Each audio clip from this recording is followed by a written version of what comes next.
여러분 안녕하십니까. 누리PD입니다. 스스로를 세종이 아닌 태종이 되겠다라고 하는 정치인이 있습니다. 이번에 입후보한 홍준표 전 대구시장인데요. 이 양반은 그야말로 태종 같은 그런 추진력으로 대한민국을 확 뒤집어 놓겠다라고 합니다. 그래서 대한민국이 발전할 수 있는, 성장할 수 있는 기반을 완전히 닦아 놓겠다. 이번에 이 소위 정치적 공약을 통해서 어떤 프레임을 만드는 그 능력에서는 현재 국민의힘 후보 중에서는 가장 발군이다라고 생각합니다. 지금 각종 그 공약들이 지금 소개되고 있는데 대표 공약이라고 할 수 있는 것, 그리고 이제 그 사람 하면은 떠오르는 공약이 누군가에게 어떤 것이 있나 보면요. 다른 사람들은 뭐가 어떤 공약이 있는지 잘 알기 힘들어요, 사실. 약간 두루뭉실한 그런 느낌이 드는데, 홍준표는 이 뚜렷한 공약들을 몇 개 던져놨죠. 가장 대표적인 게 이거죠. 흉악범 사형제 부활, 차별금지법 반대. 이런 것은요, 바로 이렇게, 눈에도 쏙 들어오지만, 이 뇌리에 박히는 공약이거든요. 홍준표는 이런 이슈 파이팅을 정말 제가 볼 때는요, 탁월합니다.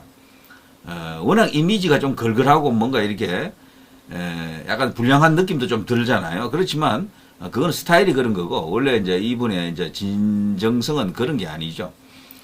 대통령이 되고자 하는 간절한 마음이 이미 오래전부터 이렇게 나타나 있었고요. 소위 권력 의지라고 하죠. 엄청납니다. 그래서 저는 이 홍준표를 만만히 보지 않는다라고 생각하는데요. 어쩌면은 이분이 김문수의 가장 큰 적수가 될 수도 있습니다. 최종적으로 2강에 들어갈 가능성이 크다. 한동훈 아니면 홍준표 둘 중에 한 명이 될 가능성이 큰데, 물론 그 전에 김문수 캠프에서는 1차에서 아마 끝내려고 할 겁니다. 그렇지만 1차에서 끝나지 않을 경우 파트너는 이 홍준표가 되지 않겠나라는 어떤 그런 세간의 평가가 있습니다. 이런 경우 한동훈은 떨어지겠죠. 자, 근데 이 홍준표에 대한 이야기를 하기 위해서 제가 뭔가 이렇게 검색을 좀 해보니까 말이죠. 이런 게 있더라고요. 뉴데일리 기사의 헤드라인을 보게 되면요. 정치는 내공의 예술이다. 기술이 아니라 내공이다. 그러니까 이 내공에 관한 자기를 능가할 사람이 대한민국에 없다라는 거죠. 광역자치단체장만 벌써 3번째잖아요. 경남지사 2번, 그리고 대구시장 1번. 거기다가 이분이 국회의원만 해도 뭐 5번인가 하지 않았습니까? 거기다가 원내대표도 했고, 당대표도 2번인가 했거든요. 그야말로 끝판왕급 스펙을 갖고 있죠. 경력을 갖고 있죠. 그런 것들이 내공이다. 뭐 이렇게 볼 수도 있겠죠. 검사 출신으로서 한때 모래시계 검사, 아주 자랑스러운 어떤 과거 전력을 갖고 있죠. 그런데 세종대왕 같은 사람이 되는 게 아니고, 그런 제왕이 아니고, 태종 이방원 같은 그런 군주가 되겠다. 그런 추진력으로 새로운 나라를 만들겠다.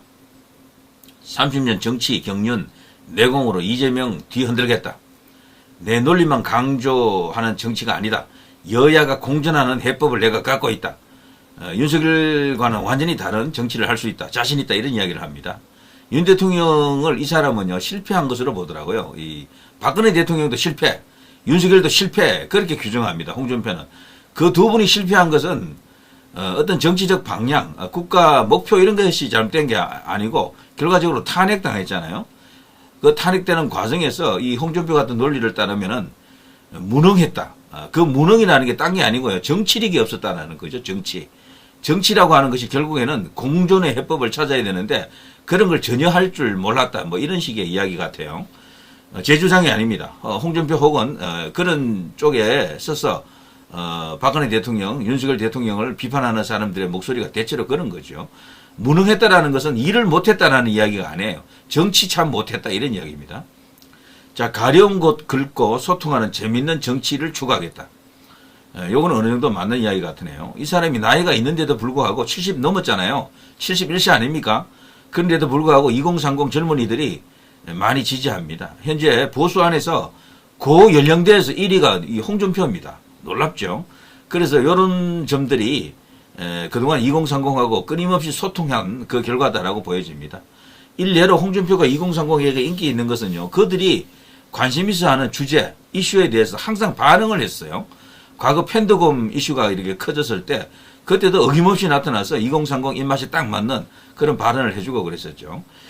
자, 이재명은 양아치. 예, 요즘은 드럼통으로 더 유명합니다.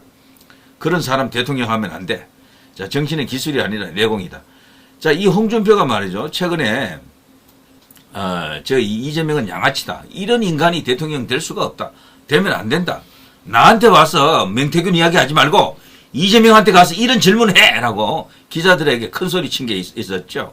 그 내용을 제가 압축한 걸 제가 하나 이렇게 소개해 드리겠습니다. 여러분이 뭐 아실 것 같은데요. 그렇지만 제 이 평론을 위해서 조금 들어볼 필요가 있습니다. 자, 홍준표의 핵탄두 투하, 이재명을 향한 그냥말로 이제 묵사발 내는 상황이죠. 떡 실신시키는 그런 발언입니다. 세상에 그런 양아치가 어디 있어요? 이 질문은 싫으실 것 같긴 한데 아니, 하세요. 민주당에선 명태균 관련 의혹을 얘기하면서 해명을 계속 요구하고 있어요. 어떻게 생각하십니까? 그거는 내가 어제 예.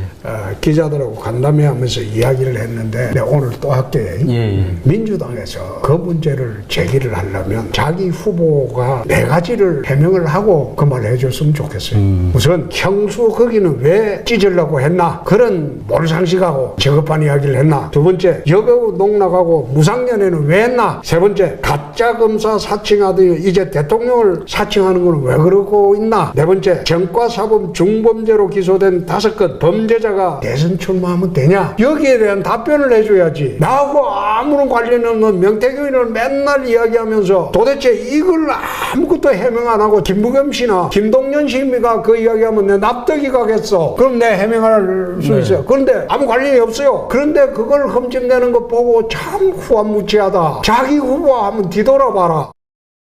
네. 기자들이 홍준표 후보를 찾아가면 반드시 묻는 게 저 명태균 건인가 봐요. 명태균이 이런 말 했다더라. 뭐 고소 고발 뭐 이런 게 왔다 갔다 했잖아요. 근데 홍준표 입장에서는 그거 나하고는 상관없는 이야기다. 이런 이야기죠. 그런데 그거보다는 더 큰 의혹, 국민적 의혹이 있는 게 그 드럼통 양아치에게 있잖아요. 그런 것을 가서 질문해봐라. 기자들 니들 대가리 바로 바뀌었으면은 이재명한테 가서 그 지금 질문 4개 있죠. 이걸 질문해봐라. 이런 이야기 하는 겁니다. 정말 통쾌합니다. 어쨌거나 홍준표는 이런 시원한 맛이 있으니까 좀 스타일이 조금 터프한 느낌, 그리고 조금 뭔가 이렇게 점잖지 못한 그런 느낌이 있잖아요. 그럼에도 불구하고 일정한 지지를 갖고 있다는 것은 뭐 단점이면서 장점, 그런 것으로 작용하는 것 같습니다. 자, 아무튼 이재명이가 이런 걸 뉴스를 통해서 봤을 텐데요. 속으로 어떤 생각을 했을까요? 저것하고 이제 속으로 막 이런 게 올라왔겠죠. 그렇지만 상당히 이제 부담스러울 겁니다. 홍준표가 이런 것을 통해서 이슈 파이팅을 하는 겁니다. 이재명의 약점을 바로 때린 거예요. 저것을 바로 이재명이 이제 가장 끌끌어하는 그런 분야다, 이렇게 이제 볼 수가 있겠죠. 저런 약점, 다른 큰 어떤 이슈를 갖고 때리는 것보다도 저런 것이 오히려 더 효력이 있다, 효과가 있다라고 볼 수 있겠죠. 그야말로 양아치, 드럼통, 아수라, 이런 게 이제 이재명의 이미지인데 그것을 구체화시키는 과정에서 홍준표 후보가 이제 저런 식으로 반격을 했습니다. 그야말로 저거는 대박 먹힐 것 같은데요, 어느 정도. 그래서 이재명이가 저거 듣는 순간 그냥 혈압 올라갔을 겁니다. 뒷목 잡거나 이런 식으로. 아무튼 통쾌합니다.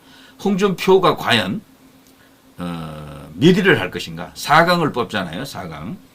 그때 1위, 2위, 3위, 4위를 뽑는데 1위가 50% 넘어가게 되면 2차전이 없어요. 결선 투표가 없고, 결선 과정이 없고요. 50%를 넘지 못할 경우에는 두 사람을 1위, 2위를 이제 이렇게 고릅니다. 그 두 사람이 이제 최종적으로 결투를 벌입니다. 거기서 이제 최종 후보를 이렇게 선정하는데요.